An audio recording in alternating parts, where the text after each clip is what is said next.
Ciao a tutti, bentornati sul mio canale. Oggi ho preparato un nuovo tutorial per voi. Se vi piace questo video lasciatemi sotto nei commenti un cuore, grazie.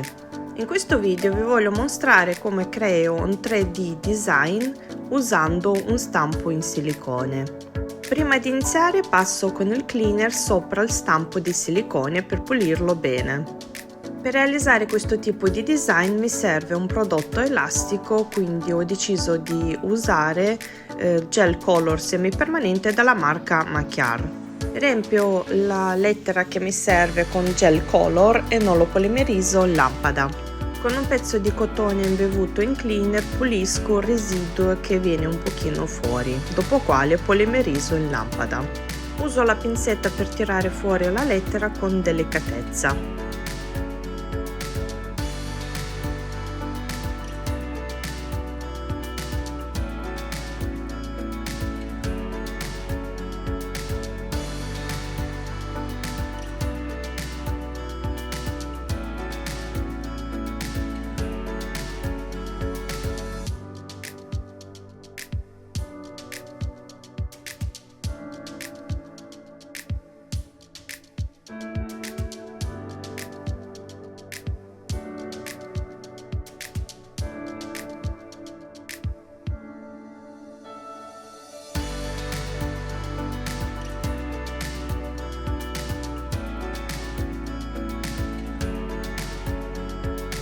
Per attaccare le lettere uso il gel per i strass.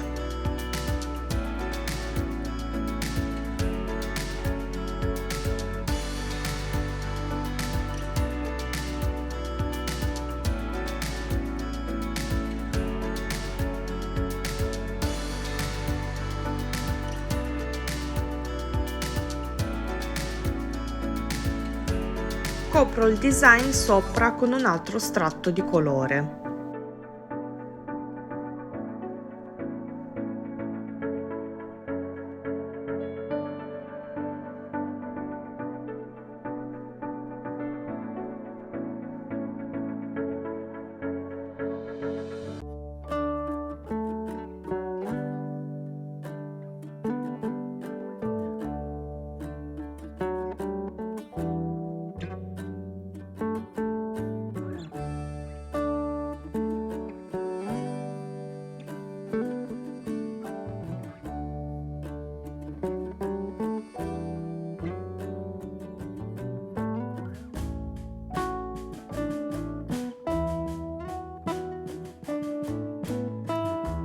Io come finale ho usato un top matte senza dispersione perché secondo me così viene più evidente la scritta. Invece volendo si può usare anche un top coat.